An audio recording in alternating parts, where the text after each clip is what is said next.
Hello, this is Stella. You're watching my CIS final project video. In this video, I will be showing you some investment analysis about the investments of apartments in New York City. It sounds or it looks very complicated, but actually it's not. Let's get started. So all you have to do for this entire project is to select the apartment location and type. So here I created a drop-down menu for both the location and type. So in this case, you can just choose the options from the list. The way to do this is to go to Data tab and select the data validation. Here, make sure that you select list, and the source I got this.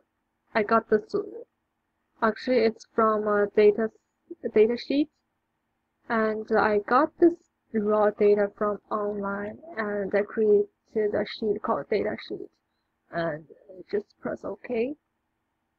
It will give you can just choose according to what you prefer. And notice that the purchase price and the rental income also change when the location and type change.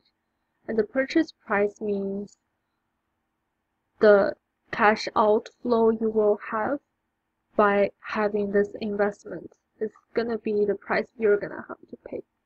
And the rental income is gonna be the cash inflow you will get, because by investing into this property and renting it out, you will get rental income every month. So here I created a cash flow analysis. For the cash inflow, we have rental income, and cash outflow, we have two, which are interest payments and principal payments.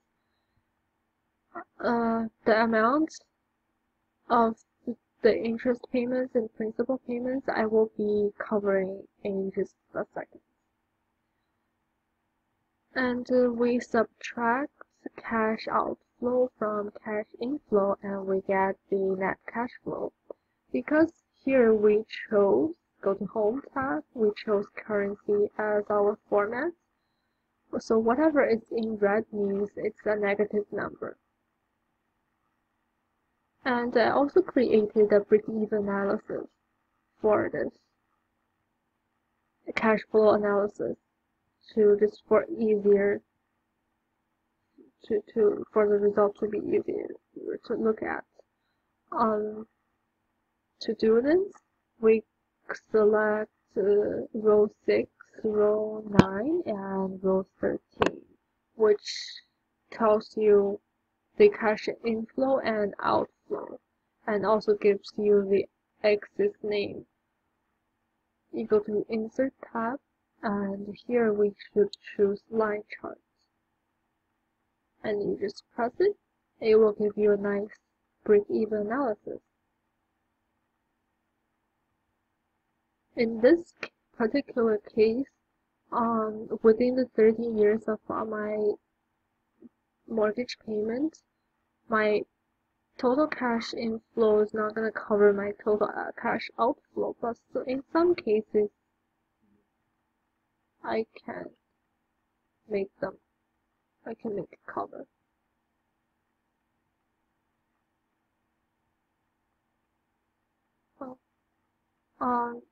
So next, let's move on to the mortgage payments.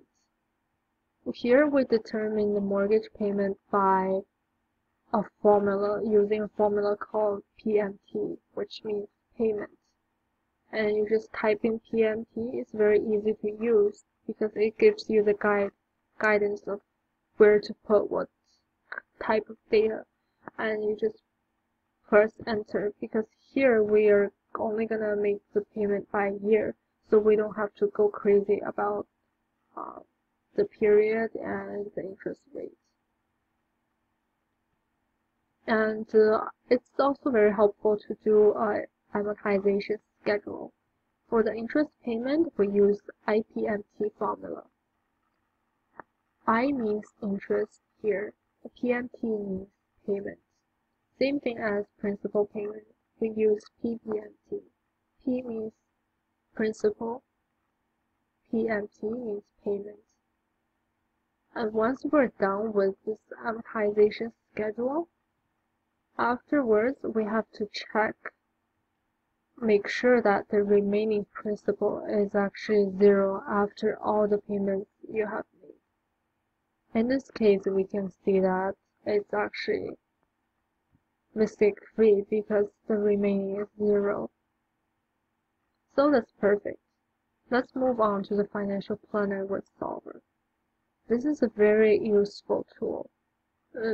In this sheet, we're going to determine how much money we can spend every month within the first year of our investment without failing to make our mortgage, and at the same time maximizing the retained earnings at the year end. So to do this, we can create a solver. To activate the solver, we go to Data tab and click Solver on the right.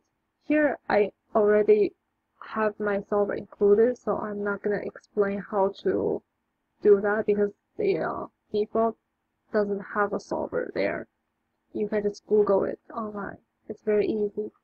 So here we have to set the objective. The objective is going to be the cell 012, which is the total retained earnings at the year end, and we want to maximize it.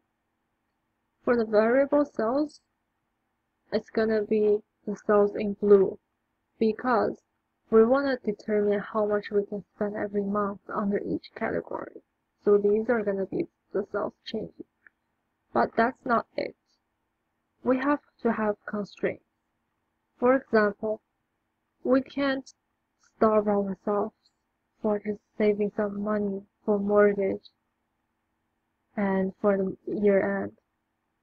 So we are going to set up a constraint that indicates that the food expense for each month is going to be more than a certain amount because we definitely don't want to starve ourselves. And by setting up all the constraints, we can just keep adding. We just hit the add button and just keep adding constraints, and finally we can solve it. But before we solve the problem, we should make sure that the simplex LP is selected instead of other solving methods, and we just click. Sometimes the solver can't find the best result, but that's okay because not all the investment options are perfect. So let's move on. Here I found it's also very helpful to include a power map, the power pivot, power view into to help us for the decision making. To do this, simply select the data in the data sheet, and we go to Insert tab, Power View. But actually, the Power View first showed up is a very boring chart. But this doesn't matter. We can just switch it to map. And after several adjustments, we will be able to see that's the final product. Here I also insert a slicer. And by changing the slicer, you can also change the data associated with the slicer. And that's all my project. Thank you for watching. Hope that's helpful.